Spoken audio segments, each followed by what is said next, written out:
یہ جو ملک میں انارکی پھیل رہی ہے، آج یہاں لڑائی، آج وہاں لڑائی، فلانی پارٹی کا جلسہ، فلانی پارٹی نے فلانے لوگوں کو مارا، اداروں کے خلاف نعرہ بازی، عدلیہ پہ وار، یہ سب انہی چالوں کا حصہ ہے جو لیبیا، عراق، شام، تیونس میں ہوا۔ اسی طرح عوام کو ایک خونی جتھے میں تبدیل کیا گیا، اور جب عوام کا غم و غصہ انتہا کو پہنچا تو اس کو تصادم میں بدل دیا گیا۔ یہ سب کرنا CIA، موساد، را، بلیک واٹر ان کے لیے مشکل نہیں ہے، اور افسوسناک بات یہ ہے کہ یہی ماڈل اب پاکستان پہ لاگو ہونے کو تیار ہے۔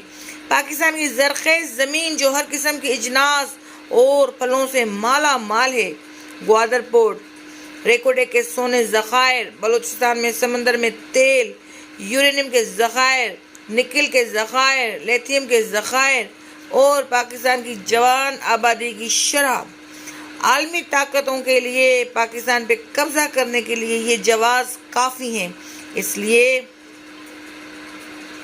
لیے برائے مہربانی محب وطن پاکستانی بنے۔ سب سے پہلے تو یاد رکھیں کہ جب بھی ملک میں آفت آئے گی یا حملہ ہوگا تو سیاستدان ملک چھوڑ کے باہر بھاگ جائیں گے۔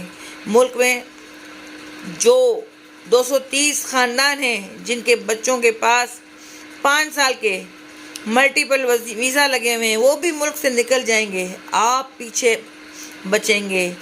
میں اور آپ، ہماری طرح کے upper middle class, lower middle class, وہ لوگ جو غربت کی لکیر کے اوپر رہ رہے ہیں یا نیچے رہ رہے ہیں، غربت کی لکیر سے ہمیں فسادات کا سامنا کرنا پڑے گا، خون ریزی ہوگی، ڈاکے پڑیں گے، عزتیں لٹیں گی، خوراک کی کمی ہو جائے گی۔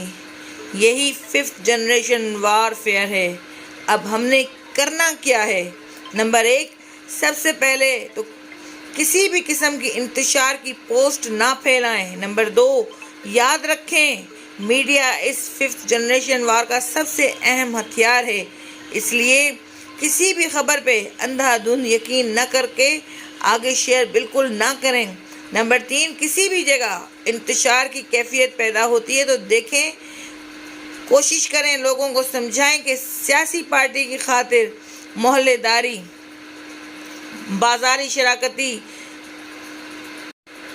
تاجر، ہمسائیگی کے حقوق کو نظر انداز نہ کریں، ان کے حقوق زیادہ ہیں۔